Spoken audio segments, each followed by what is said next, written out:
Assalamualaikum warahmatullahi wabarakatuh. Rasakan apa yang Anda alami tiap hari. Ketika lapar, Anda membutuhkan makan. Ketika sakit, Anda membutuhkan obat. Atau mungkin ketika sekolah, Anda membutuhkan buku dan alat-alat tulis. Anda memiliki kebutuhan yang beraneka ragam. Kebutuhan tersebut harus dipenuhi untuk kelangsungan hidup ataupun untuk mencapai kepuasan. Oleh karena itu, Anda memerlukan alat pemenuhan atau pemuas kebutuhan. Alat pemuas kebutuhan ada yang berwujud dan tidak berwujud. Jasa merupakan alat pemuas kebutuhan yang tidak berwujud, sedangkan barang merupakan alat pemuas kebutuhan yang berwujud. Agar lebih jelas, simaklah uraian berikut yang akan membahas alat pemuas kebutuhan yang berwujud barang.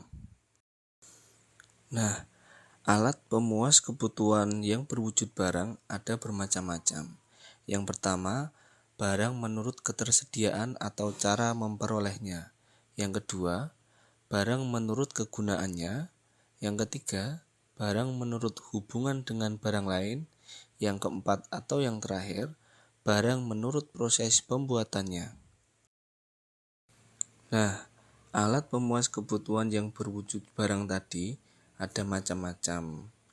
Nah, untuk yang menurut cara memperolehnya atau menurut ketersediaannya, barang dapat dikelompokkan menjadi 3. Yang pertama, barang ekonomi. Kedua, barang bebas. Yang ketiga, barang ilit. 1. Barang ekonomi. Hampir semua barang di muka bumi adalah barang ekonomi. Barang ekonomi merupakan barang yang memiliki kegunaan sebagai alat pemuas kebutuhan yang jumlahnya terbatas. Jumlah barang tersebut lebih sedikit jika dibandingkan dengan kebutuhan manusia, sehingga untuk mendapatkan manusia memerlukan pengorbanan. Atau dengan kata lain, jumlah yang relatif terbatas sementara yang membutuhkan banyak sehingga untuk mendapatkannya memerlukan perjuangan atau pengorbanan. Misalnya, untuk mendapatkan pakaian atau makanan perlu mengeluarkan uang. Barang bebas merupakan alat pemuas kebutuhan yang jumlahnya tidak terbatas, sehingga manusia untuk mendapatkannya tidak perlu mengeluarkan biaya. Barang bebas tersedia dalam jumlah yang melimpah, dan manusia dapat langsung mengambilnya atau mengambil manfaatnya dari alam. Misalnya udara, sinar matahari, pasir di padang pasir, dan air di pantai. Semua ini merupakan karunia Tuhan yang Maha Kuasa yang harus kita syukuri. Berapa uang yang harus kita keluarkan seandainya semua barang seperti udara segar, air, sinar matahari yang tersedia secara melimpah di negara kita tercinta ini harus kita beli? Rasakan apa yang Anda alami tiap hari. Ketika lapar, Anda membutuhkan makan. Ketika sakit, Anda membutuhkan obat. Atau mungkin ketika sekolah, Anda membutuhkan buku dan alat-alat tulis. Anda memiliki kebutuhan yang beraneka ragam. Kebutuhan tersebut harus dipenuhi untuk kelangsungan hidup ataupun untuk mencapai kepuasan. Oleh karena itu, Anda memerlukan alat. Yang kedua, barang menurut kegunaannya. Dari segi kegunaannya, barang dapat dikelompokkan menjadi 2, yaitu barang produksi dan yang kedua barang konsumsi. 1. Barang produksi. Barang produksi sering juga disebut dengan barang modal. Barang produksi merupakan barang yang digunakan dalam proses produksi.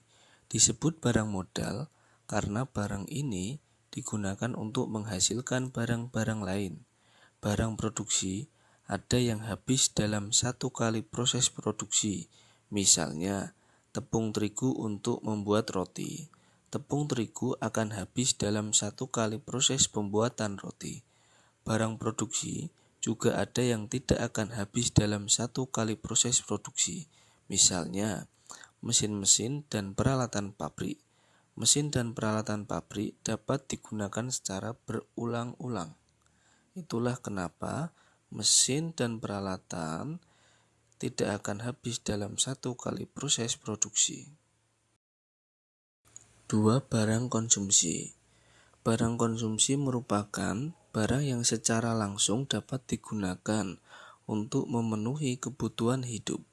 Barang konsumsi sering disebut dengan barang jadi atau barang siap pakai. Barang konsumsi ada yang habis dalam satu kali pemakaian atau barang konsumsi yang tidak tahan lama.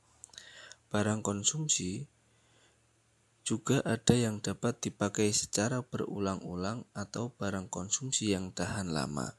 Misalnya, barang konsumsi yang tahan lama atau bisa dipakai berulang-ulang adalah pakaian, perabot rumah tangga, dan kendaraan. Sedangkan barang konsumsi yang tidak tahan lama atau satu kali pemakaian, misalkan roti, buah, atau sejenis makanan dan minuman yang lainnya. Selanjutnya, barang menurut hubungan dengan barang lain atau barang yang apabila dikaitkan dengan barang yang lain akan memiliki manfaat yang lebih. Nah, barang menurut hubungan dengan barang lain dapat dikelompokkan menjadi 2, yaitu barang substitusi dan barang komplementer. Yang pertama, barang substitusi. Barang substitusi merupakan barang sebagai alat pemuas kebutuhan yang pemakaiannya dapat menggantikan barang lain. Misalnya, jika tidak ada beras, dapat diganti dengan jagung, atau mungkin kendaraan bermotor jika seperti saat ini sedang langka Pertalite, maka bisa beralih ke Pertamax. Atau dalam hal transportasi yang mungkin biasanya menaiki bis karena bahan bakar sedang langka, beralih menggunakan kereta api. Yang kedua, barang komplementer. Barang komplementer merupakan barang sebagai alat pemuas kebutuhan yang akan berguna atau memiliki manfaat yang maksimal jika digunakan secara bersamaan dengan barang yang lain. Misalnya, motor tanpa bensin tidak bisa jalan. Maka, apabila motor diisi dengan bensin, akan mendapatkan manfaat yang sesuai dengan kegunaannya. Atau mungkin spidol tanpa tinta tidak bisa menulis. Nah, apabila spidol sudah diisi tinta, akan bisa digunakan untuk menulis sehingga bisa untuk menerangkan sesuatu. Yang terakhir, barang menurut proses pembuatannya.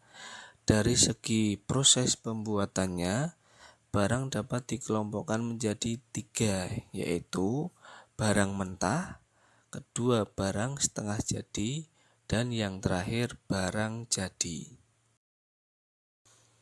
Barang mentah merupakan bahan dasar yang belum diolah atau belum mengalami proses produksi. Barang mentah masih merupakan barang hasil proses alam. Barang mentah ada yang langsung dapat dikonsumsi, misalnya hasil buah-buahan seperti pisang, apel, dan pepaya. Namun, ada juga bahan mentah yang harus diproduksi terlebih dahulu untuk dapat dikonsumsi seperti kapas, padi, dan kayu. Padi untuk dapat dikonsumsi harus diproses menjadi beras, kemudian diproses lagi melalui penanakan agar dapat menjadi nasi. Demikian juga dengan kapas dan kayu. Agar dapat dikonsumsi atau digunakan harus diproses terlebih dahulu. Yang kedua, barang setengah jadi merupakan barang yang sudah mengalami proses pemproduksian tetapi masih belum bisa digunakan atau masih belum bisa dikonsumsi. Misalnya, benang merupakan hasil pemrosesan dari kapas. Agar dapat digunakan, benang harus diproses lagi menjadi kain dan kemudian menjadi baju. Demikian juga dengan beras. Beras yang awalnya dari padi untuk kemudian diproses sehingga bisa menjadi nasi untuk bisa dikonsumsi.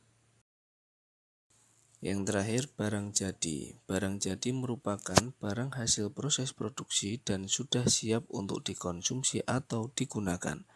Barang jadi merupakan barang akhir yang dihasilkan dari proses produksi. Misalnya, hasil pemrosesan padi yang kemudian menjadi beras, akhirnya menjadi nasi dan siap dikonsumsi. Atau ada contoh-contoh barang jadi lainnya seperti pakaian, sepatu, televisi, handphone, dan mungkin tas yang barang-barang tersebut sudah siap untuk dikonsumsi ataupun digunakan. Sekian dan terima kasih. Wassalamualaikum warahmatullahi wabarakatuh.